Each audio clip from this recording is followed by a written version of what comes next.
Hey, so basically, this is just a video of everything that I've done this month and also a rant on top of it due to the fact that I literally don't have anything prepared for this month and I've been busy with exams. So please do enjoy. The video in the background is me drawing Super Bat and also me drawing my art fight progress as well. Pretty sure there's going to be more, but I don't know if I'm going to be able to finish that and edit that and add that. So hopefully it's just super bad and art fight things because I need to study. I really do need to study. I hope you guys do like the video. Just watch it while you do the dishes or watch it while you do some random chore that you've been procrastinating. I know you've been procrastinating. Just do it. Thank you. Oh, and by the way, this is just a rant video about how Genshin has been really going on a downfall as of recent. I'm probably going to make a second video because I wasn't able to fully fit everything I wanted to without accidentally encrypting on my tutor's time to start when she tutors, so I had to rush everything. Genshin Impact has been going on a downfall for years now, so let's talk about it. This video essay is mainly everything that I remember because I don't have a script. This is all unscripted. So hopefully it's good or good enough for any of you guys, and I hope you guys do enjoy the video. And if I do get any information wrong, please do correct me in the comment section.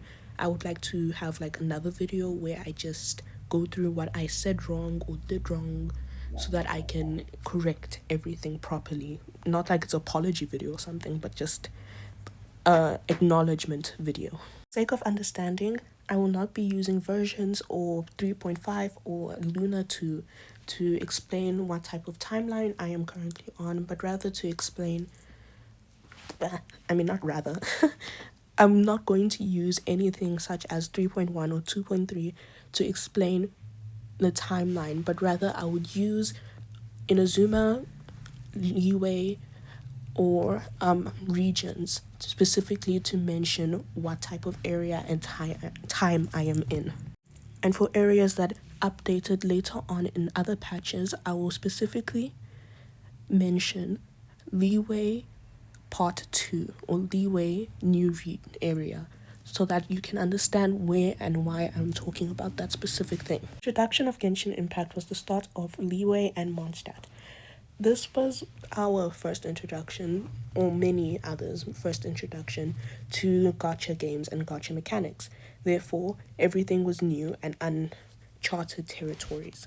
Our main cast at the time was Jean, Amber, Lisa, Kaya, oh my days, I can't pronounce words, Kaya, and the Traveler. Depends on which Traveler you choose. You can get Lumine or Ether.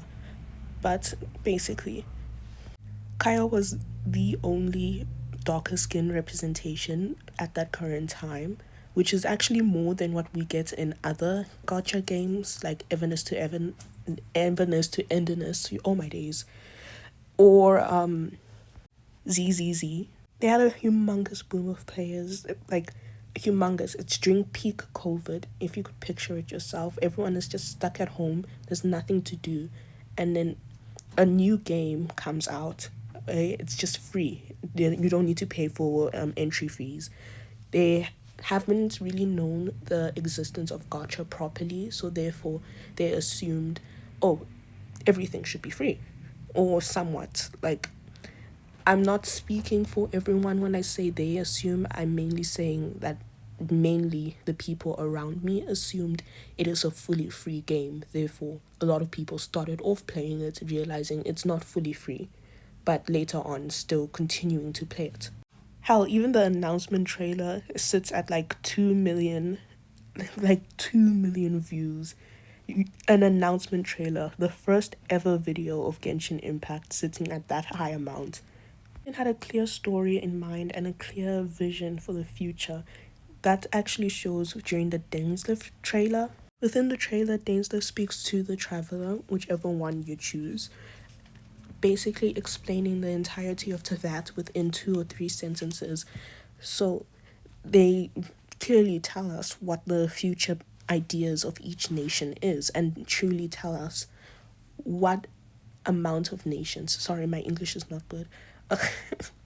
It tells us exactly the amount of nations that are going to be within the entirety of Genshin Impact. Genshin Impact will be later announced to be able to be played on the PS4, the Nintendo Switch, and other gaming consoles. Actually, never mind, it's just the PS4 and Nintendo Switch. That was a bit of a blonde moment of mine, I'm sorry. We get introduced to more characters where we could spend our money, including Xingyang, my favorite girl, and also Li Wei's only token black character, sadly, as well as the only black character within like 2 years. Like her introduction video was 5 years ago, the first video was 7 years ago. Okay, then we move on to Inazuma, like the ball game Inazuma 11. But basically, we get introduced to a cut-off cast of multiple, mainly only Japanese people, which makes sense since the region was basically locked down and no one can go in or out.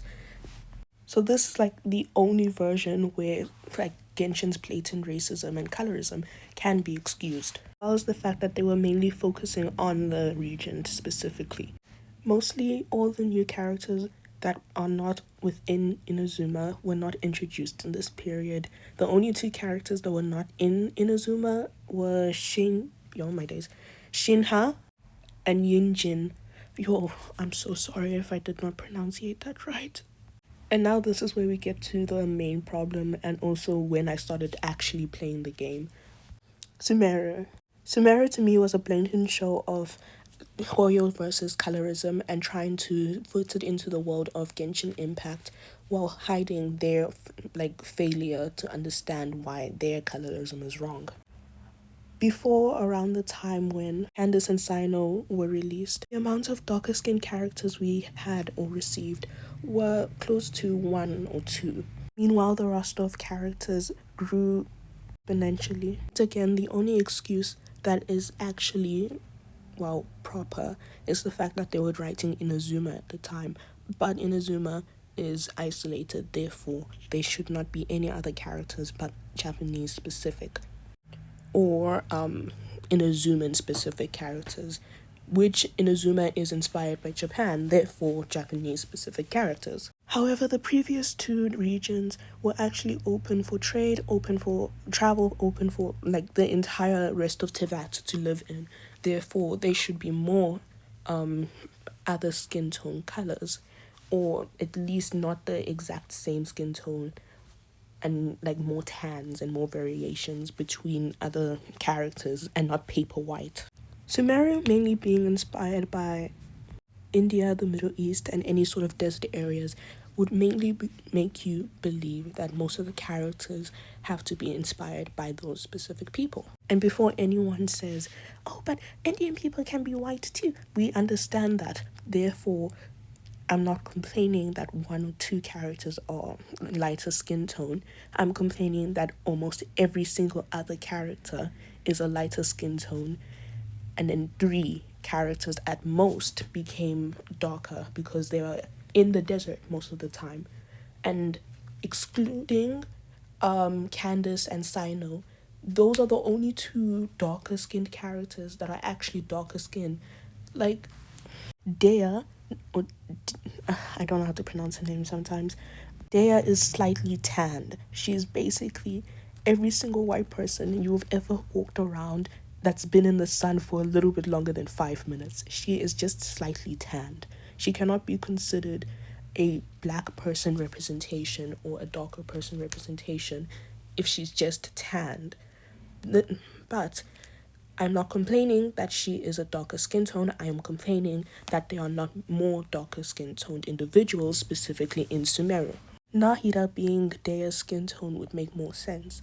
Nahida's skin tone being closer to the traveler. Oh, but what about the racism and colorism within the people of the desert and the people of the academia? Well, guys, if you have not noticed, black people are racist to themselves. While it's specifically called colorism, a lot of black people do not actually like other black people because they are slightly darker than them or they're a different race, so xenophobia. like making the academic characters, or the characters that normally live within the jungle, slightly darker but still very pale would be better. Slightly brown, like a little tan, or even just the color of a paper bag at this point. They should pass the paper bag test, but not even like, are you getting what I'm trying to put down? People that are black can be racist to themselves. And that's why a lot of black people also still use the paper bag test to characterize the other people. There's multiple times where one of my family members mentioned the fact that I am so light skinned, that I have the most beautiful skin, and then they complain about their own skin being too dark. There's multiple times where I have been around someone that's complaining that their boyfriend is so dark that the babies that they're gonna pop out will not be visible if they give birth at night. It could easily have been a situation where the desert dwellers are so much darker than the academics, that literally the academics could be, oh, you're a bit too brown for us. No, no, no. Like, it's easily like that. But what about Nefer's story, you might say? Nefer's story literally has one acknowledgement of her being lighter than the desert dwellers. Therefore, if they made characters within the desert way more darker, they could easily make her Dia's skin tone, or make her, I don't know, Candace's skin tone.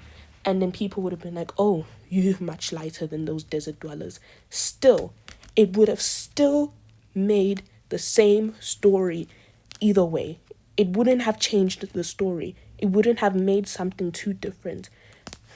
During that time, a lot of the complaints that came out were mainly from black creators, or creators that understood why this situation was really bad.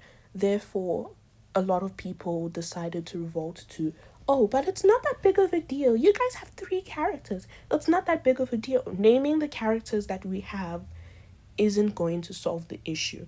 It is the equivalent of someone saying we need more female representation, and then you name every female known to mankind. It is different. You cannot say, oh, we need more females in this one male-dominated space, and then name every female that works in the male-dominated space without sounding like you don't like women. It doesn't make sense. They are asking for more. They are not asking to have less. They are not asking for you to show them how much they actually have. Because this is basically you telling them to stay in your lane, stay in your place. I'm going through a lot of points in this specific section because it's going to later on show you what they were thinking, or at least explain to you how they were thinking during the time of making Natlan. We continue on with Sumeru by having multiple characters where they skin color to be purely white and not even just slightly tanned does not make sense. A character like Nilu being the same skin tone as a character like Yao Yao would not really make sense. And once we got the desert, I've noticed a lot of people starting to get burnt out. The desert was horrible. Well, really bad to just explore or even find things or even do things in. I haven't even completed my desert. I barely even touch it. But I have completed a lot of other areas that I do like. Finally received something that brought back most of its players. The thing that brought back everyone's hope for Genshin Impact. Fontaine. Don't mind the fact that there's no black characters. To me, Fontaine's story writing was quite beautiful, as they were not afraid to show villainous characters in an evil light or an evil way. They did not coddle or baby Alakino, but they did not only show her horrible traits, but both her good traits. We see all the good things she has done for the kids through Linny and Lynette, but at the same time, we are told how Linny feels pressured into being the next father or the next king. And Freminette has no possible way of having an emotional outlet through her without a feeling as if he's a burden or not being the child father wanted. The sad part about Alakino's story is the fact that while being an antagonist, they try their best to make her feel more like a protagonist that's doing it the wrong way than an antagonist. Although she was introduced to us during Leeway as an antagonist and purely an antagonist, not just an antagonist, and a protagonist doing things the wrong way, but an antagonist who has people she wants us to protect. With just the line, "we don't want to make the children cry," tells us that she has a motivation and she also has people. But because of being with the Fatui, aka the big bads and the main villains, a cough cough, Child and Sinora, it showed us that she was meant to be more of the villain, closer to Sinora than Child, being just there because he wants to be. And near the end, we had the introduction of Skirk. While Fontaine was a really good story and a really good development of the world of Tevat, it really did leave a lot of things hanging there. There was a lot of side stories and side quests that weren't even voice acted, that were really important. And if you didn't play it, or you didn't find it, or you didn't even read it, you were just speeding through like I did, you wouldn't really know all of this information that was integral to the plot. And that was my main issue with Fontaine. Long-time players didn't get the full solution that they've been looking for, while short-term players got a small amount of gratification through the story. Forced to subject themselves throughout a very long story that barely had any answered questions. Rewriting is the process of leaving questions for the audience to ask and then answering it later on, or leaving something that alludes to the answer and not actually being the answer. It's the Chekhov's gun, I'm pretty sure that's how it's said, where if you have a gun, you have to shoot it. Therefore, if I have a world-ending situation, the world either has to end or the protagonist has to find a way to make sure that the world does not end. Therefore, just postponing the world ending to, into another region, into another region, is just going to cause the player base to get frustrated. And the red herring, where if I leave a random thing out there and then people are like, this sock must be a clue, it might have DNA of the perpetrator, and then it's just a sock. But the thing is, we kind of made the people think it's a part of the main plot instead of just leaving a gun and then people are like, there's a gun there, the gun has to be used. I feel like I'm not illustrating myself properly, so I'll have to use Columbina as an example, but we'll get there when I do the moon goddess arc. We finally get introduced to Natlan, where we surely get disappointed.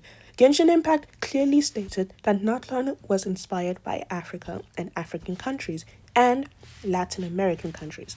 Therefore, it was another Sumeri situation, but this time people, including the people that did not speak about Sumeri's issue, decided to actually speak about it, as it was a very blatant show of colorism and racism. Well, yes, there are many Latin people or Latin American people that are quite pale or quite white or quite white passing. It is not everyone. There's an issue where Genshin Impact continues to make the majority of everyone very pale, even though not everyone is very pale. Therefore, they need to broaden the amounts of skin tones that they have and not make everyone the color of literal paper.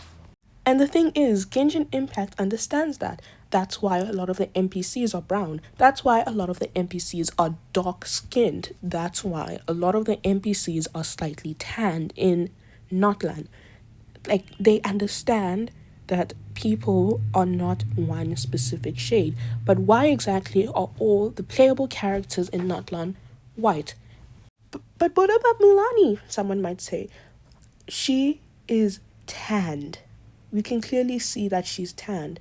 It's not paint or anything that she has on her skin that's making her slightly white or slightly lighter in her elbow areas or the areas that have the patterns or tattoos, because that would have been the literal color white if she used some sort of paint.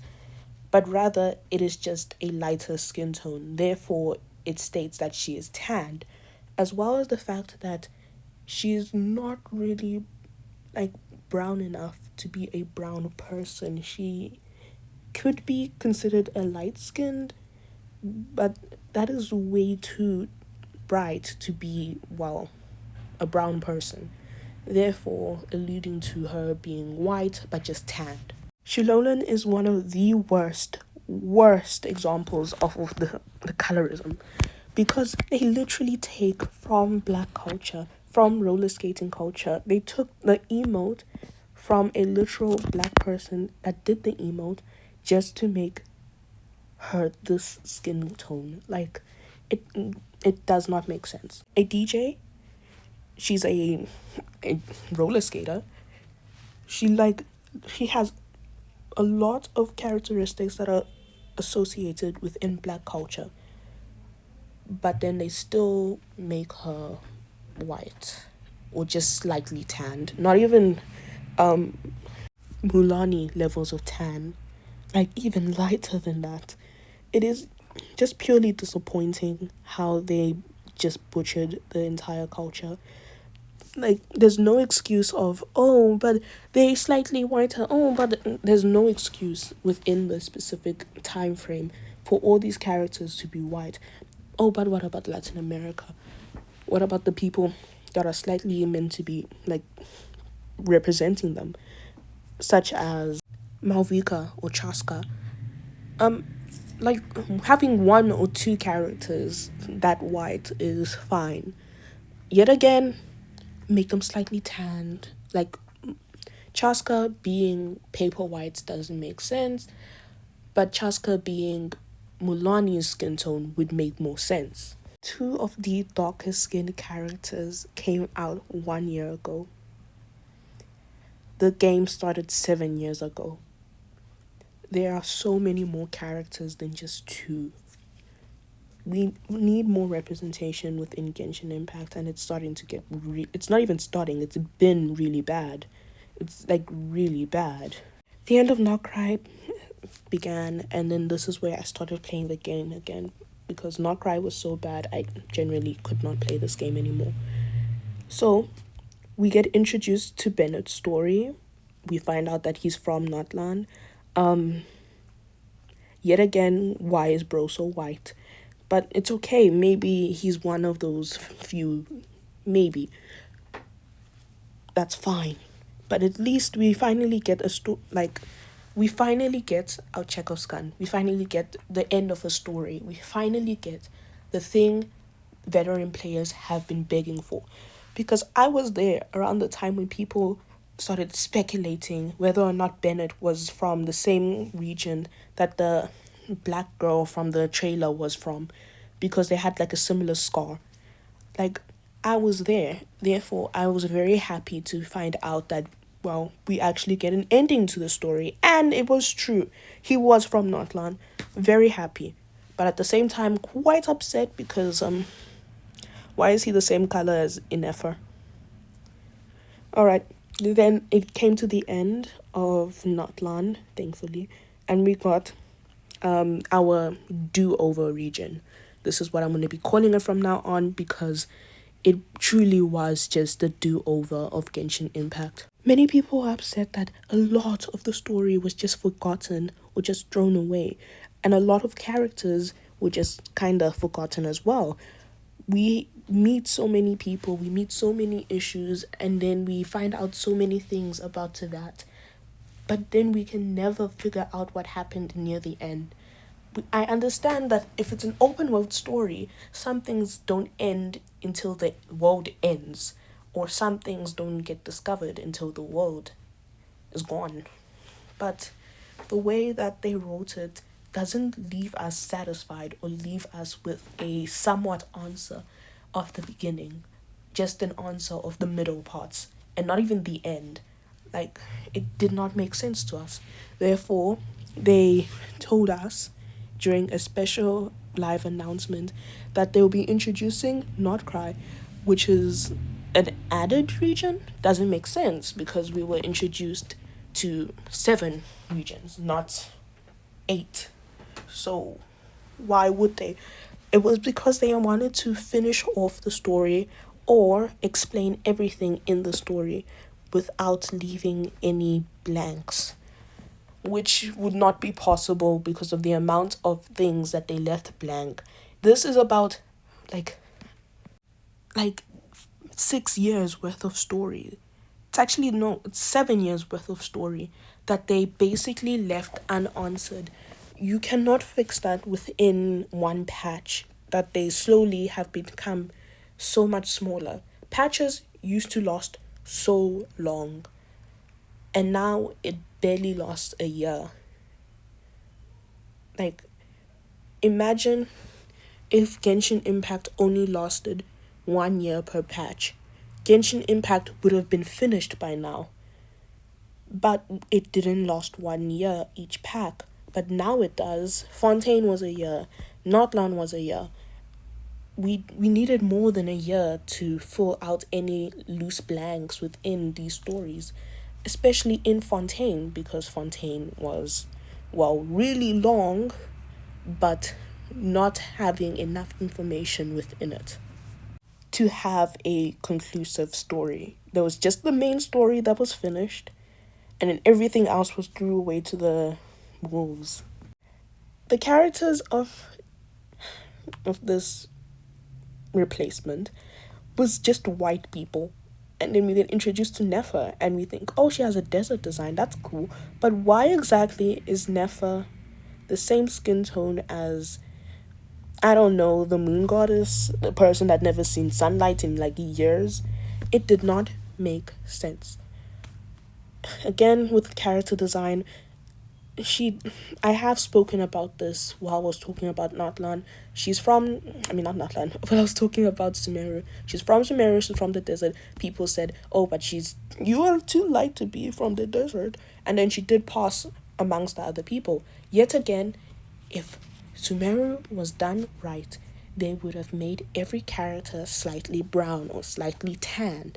Therefore, if she was tanned or slightly brown, she would have passed.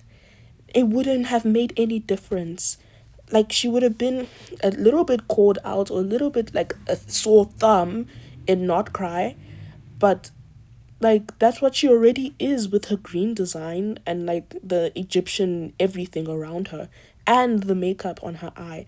She's already sticking out like a sore thumb, therefore her being brown would not make her stick out more.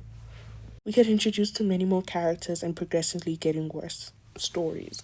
And also, the main reason for Not Cry existing was to finish off any storylines. Meanwhile, every storyline has not been finished off. And we're still more confused as they add more storylines that are not finishing. Like, it doesn't make sense for Not Cry to exist anymore. It feels like they're trying to put a fuller arc within Not Cry so that people can, well, watch it or play the game for longer. Alright, now I'm going to talk about character design. I am not a professional in character design.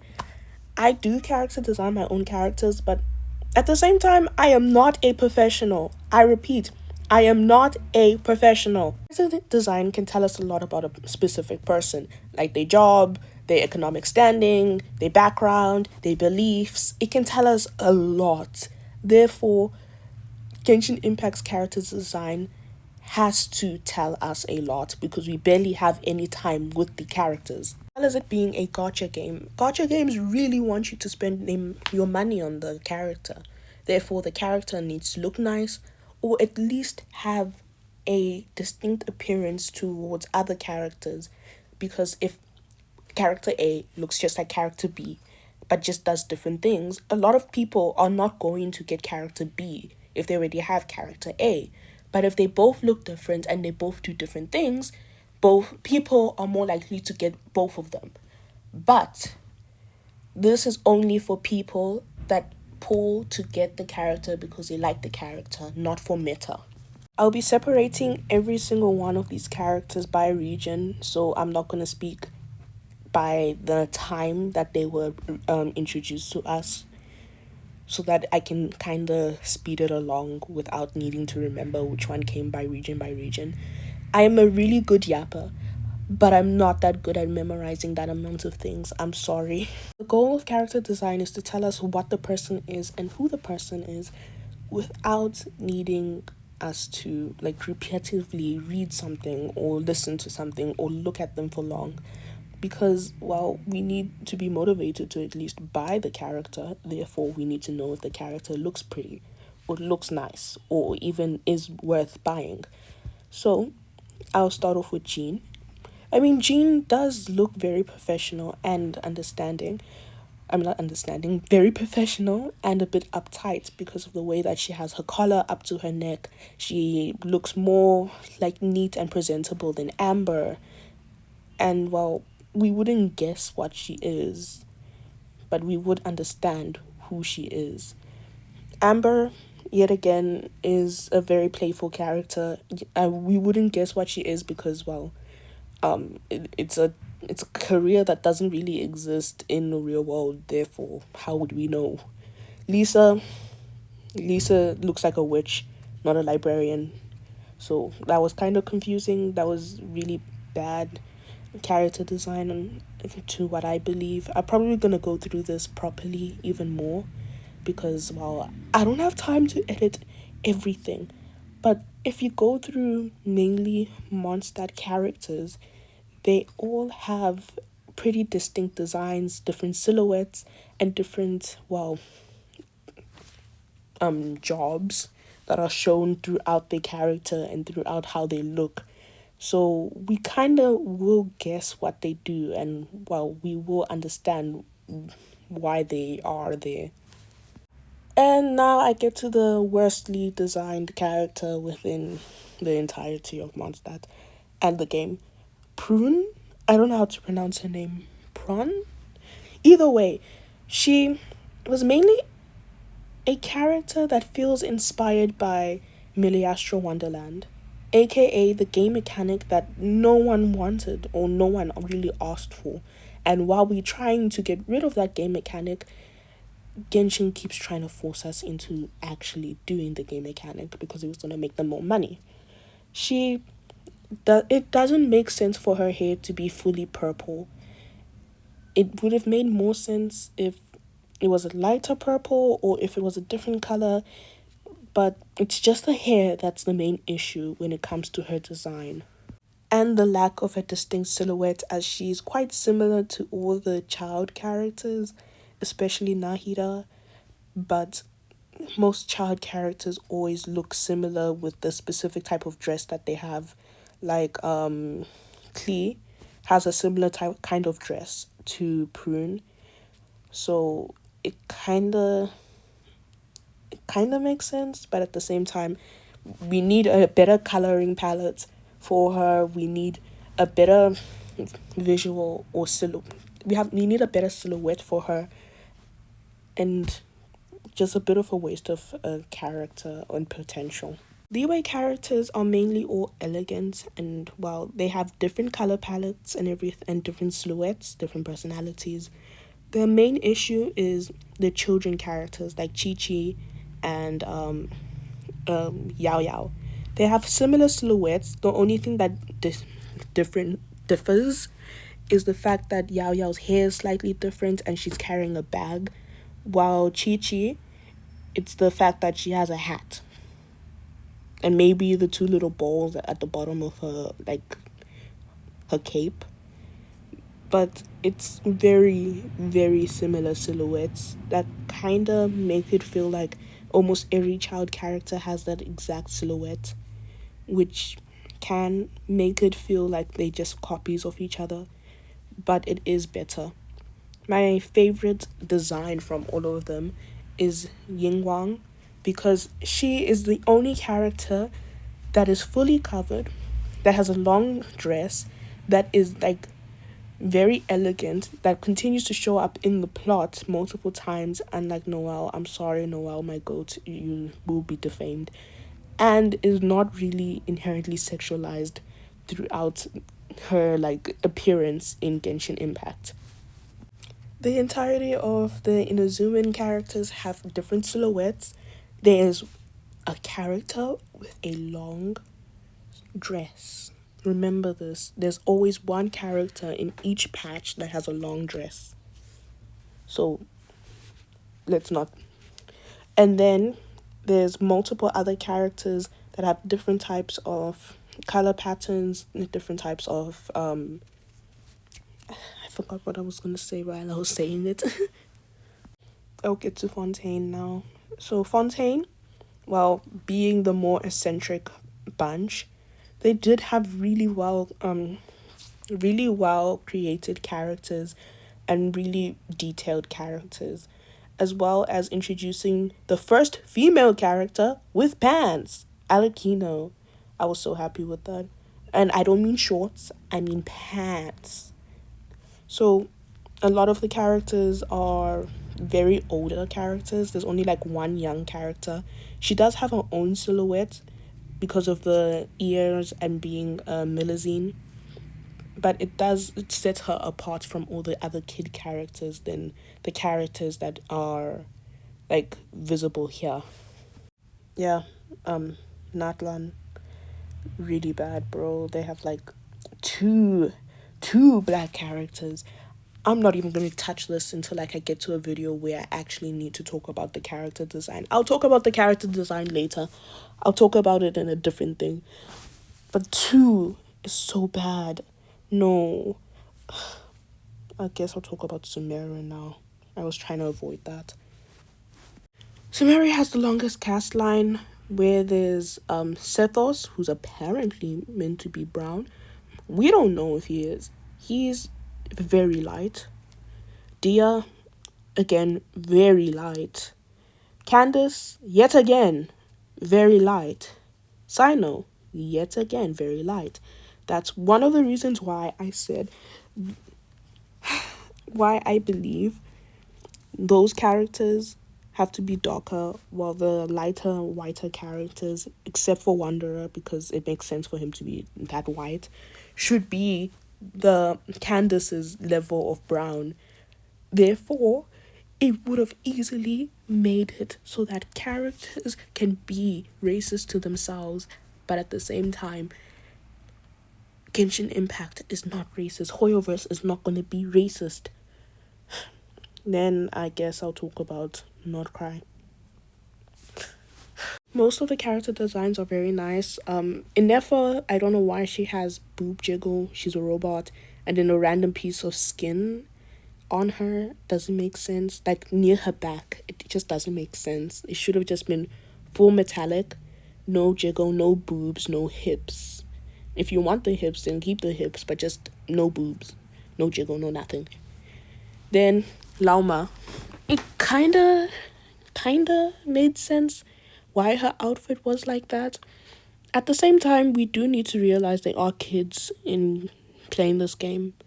We are not all veteran players, therefore Lauma is kind of inappropriate. It would have been nice if she did have flowers, like the way that what's this, Apple made them censor the entire like chest during the promotion era. It makes more sense for her outfit to actually look like that than to look like what it is here. Then I know she has the same child silhouette that every other child has, but has like longer sleeves. Flinch, he's a very, very different character. I'm so happy about that. Nefer, you already know my issues with Nefer. She should have been slightly browner. Doesn't matter. Jehoda, she's kinda like an okay character design. I just have to go through it properly in the other video more because of the amount of issues I have with it and the little amount of time I want to go through this right now. Columbina. Yeah, no, I have a lot to say about Columbina. it feels like they immediately changed her entire character because they wanted people to get her. We wanted her to be this fake damsel in distress while she made herself into the fake damsel, but they actually made her into a real damsel. I did not like that. I really did not like that. Ilu guy, I mean, he's an okay character design. They really did think about how he would do his job, and like he has a scar, thankfully. But why is it only him, and why is it in a very like tiny area? It doesn't make sense to me. It doesn't feel like they actually put thought into that scar. It just feels like, oh, put a scar there so people don't complain that our big characters don't have a scar and our characters don't have scars. And then the new character, I forgot how to pronounce her name. Lian. Oh, my English is bad.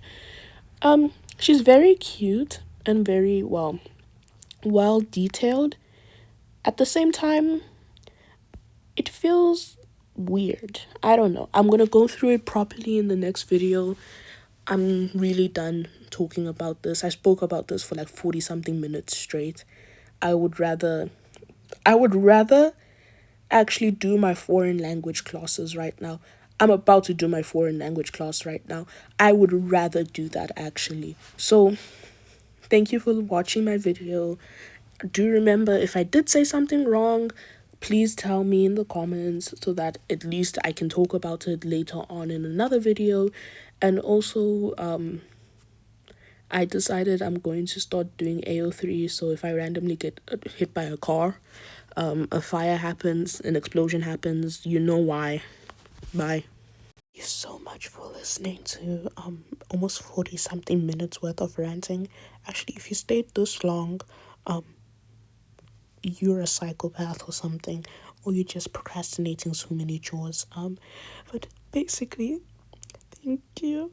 I'm going to go into more detail or more understanding. And again, if you disagree with me at any point, please do comment so that I can mention it in the next video. And also, I will be busy with exams and also life things, and also a new project that I'm working on. Hopefully you guys like it.